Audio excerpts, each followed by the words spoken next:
So in this lesson, we're going to look at equations and graphs of polynomial functions in factored form. And we're going to try sketching a few. So in order to sketch a polynomial, we need to know a few things. So we need to know the end behavior, and we need to know the factors and the order or multiplicity of those factors. And by factors, we're just looking at the x-intercepts. So we're going to analyze some graphs of polynomial functions, and we're going to look at three examples of equations down here. And for each one, what we want to do is we want to state the degree and the sign of the leading coefficient. And the reason we do this is because we want to describe the end behavior of the function. And we also want to determine the x-intercepts. So we're going to do that for the three listed below here. So the first one we got here, we got y equals x minus 1, x plus 2, x plus 3. So the way we determine the degree is we use the leading coefficient and then multiplying the x values together. So we have a leading coefficient of 1 because there is no leading coefficient there. So we have 1 times x times x times x. So our leading coefficient there is 1 and then x to the power of 3. So we know we have a polynomial function with a degree of 3, which means we have a maximum of 3 different roots. And what else we know is because it's an odd degree and it's positive, is that our end behavior is that we are starting in quadrant 3 and we are going to move to quadrant 1.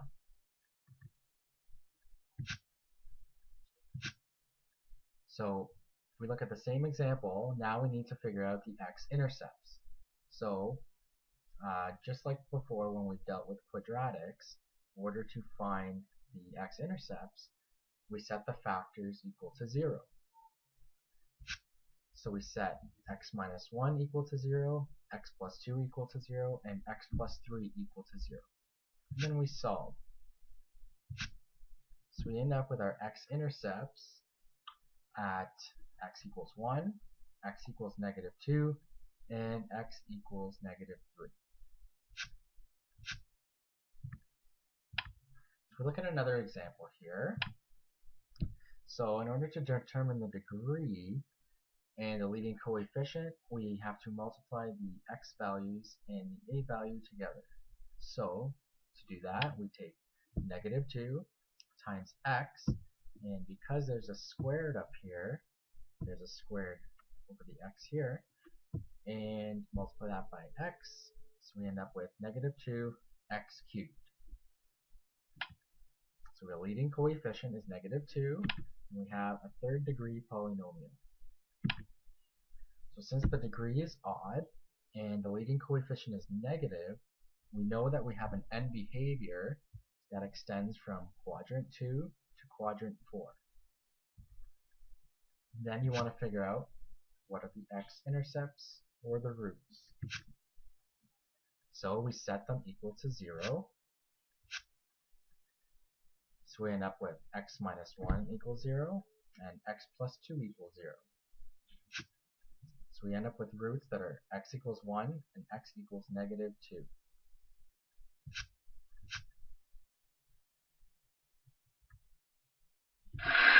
Third example, we have y equals negative 2x plus 1 cubed, x minus 3. So we want to determine the degree and the leading coefficient by multiplying together the x values and the a value. So the a value is negative 1, then we have 2x, and we have to cube it because this is cubed up here, and then we multiply that by x. So we know that negative 1, and because there's a 2 here, the cubed also applies to the 2. So we get negative 1 times 8x cubed times x. So we end up with negative 8 x to the power of 4. So we have a leading coefficient of -8, and we have a degree of 4, which means we have at most a possible of 4 roots. And since the degree is even and the leading coefficient is negative, we know our graph extends from quadrant 3 into quadrant 4. So now we're going to try to find the roots. So we set each of those factors equal to 0.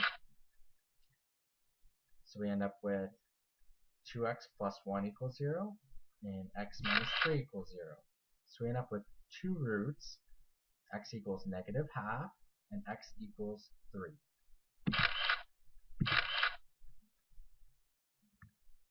Okay, so let's try one where we actually do the sketch. And I emphasize the word sketch because it's not exact, it just gives us an idea of what the polynomial will look like. So we've been given a polynomial function in factored form. So since it's in factored form, we know the roots or the x-intercepts. So we know that we have x equals 0, x equals -2, and we know that it's of order 3 because there's a cubed sign up here, and that's important. We know we have a +3, and there's order 2 because there's a 2 up here, and x equals a +5. So now we need to figure out what the end behavior is going to be by looking at the leading coefficient and the degree. So we have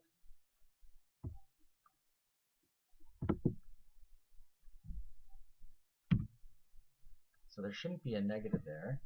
So we have x times x cubed times x squared times x, and we should get x to the power of 7. So there should not be a negative here, but that's okay. So because it's a coefficient of 1 and it's positive, and it's a 7, it means that we are moving from quadrant 3 down to quadrant, or up to quadrant 1. So now, in order to start sketching this, what I need to do is, first step is I'm going to mark off my x-intercepts. So I have -2, 0, 3, and 5. Once I do that, then I'm going to mark off my end behavior. So I know that I am starting in quadrant 3 and moving up to quadrant 1. So I've marked that off as shown, and the next step is I'm going to go through 5. I'm going to bounce off of 3, go up through 0, and then back down through -2. So why does that happen? So for all the odd numbered variables here, we are going to go through the x-axis. And anytime we have an even, we're going to bounce. So we go down through 5 because it's an exponent 1.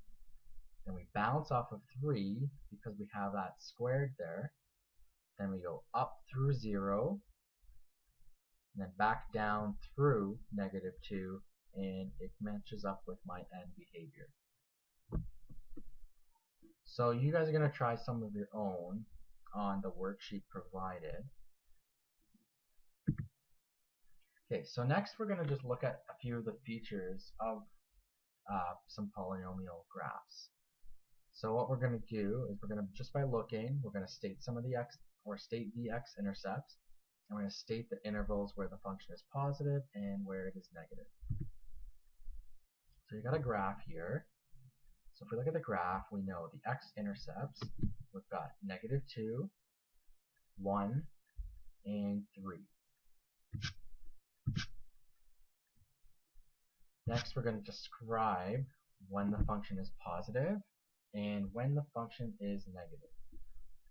So the function is positive for all values less than -2. So between -infinity and -2. It's also positive between 1 and 3, but not 3, because when it's at 3, it's equal to 0. And then from 3 to a positive infinity. The function is -4 when x is between -2 and 1, and that is it. So notice that we don't use square brackets because that would include the x-intercepts where y is equal to 0. So when y is equal to 0, it's not positive or negative. Okay, so we got another one here. So if we look for the x-intercept, we've got -3, -2, and +1. So when is the function positive? Well, the function is positive between -3 and -2. And it's also positive when it's greater than 1 up to infinity. So when is the function negative? The function is negative from -infinity until -3, and between -2 and +1. Okay, so the next thing we want to be able to do is determine algebraically whether we have an even or an odd function. And there's two rules here that we're going to use in order to figure that out algebraically. So for an even function satisfies the property where f at -x, so if we substitute -x everywhere we see x, then the function will still be equal to f at x when simplified. So an odd degree polynomial function is an odd function if, when we substitute f at -x, it's equal to the original function f at x multiplied by -1. So we're going to do a few examples of that. And so we're going to identify symmetry, which is if it's an even or an odd function, or neither. So we have 3x to the power 4 minus x squared plus 4. So we're going to assume that this is going to be an even function since the exponent of each term of the equation is even. So we're going to verify that using our property. So we're going to substitute -x in for everywhere we see x. And then we're going to simplify. So we get 3x to the 4 minus x squared plus 4. So next we want to see if f at -x is equal to f at x. And if we look, we do have the same function. So because f at -x is equal to f at x, therefore we have an even function. So we're going to do the same thing. So this time we have all odd exponents, so we're going to assume that it's going to be odd. So let's verify that. So use our property, we're going to substitute -x in for everywhere we see x and simplify. Step 2, we're going to take our original function and multiply it by -1. So if we multiply it by -1, do we get the same function? Yes, we do. So that means we have an odd function. Last example we're going to look at. So this time we're given a function in factored form. So let's figure out what the leading coefficient and degree is. So we have -2 times x times x times 4x. So we get -8x cubed. So the function might be odd. So let's verify that. So let's see if f at -x is equal to -f at x. So we're going to substitute -x everywhere we see x and simplify.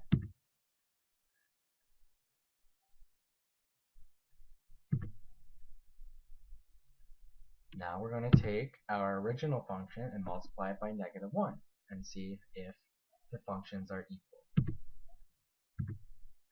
So because the two functions are equal, we know that we do not have an odd function, so therefore it is neither.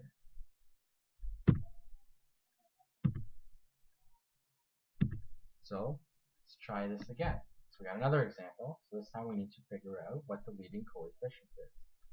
So we get a leading coefficient where negative 4x to the power 4. So it's possible that we might have an even function. So let's check if it satisfies our rule here. Substitute negative x in everywhere you see x and simplify.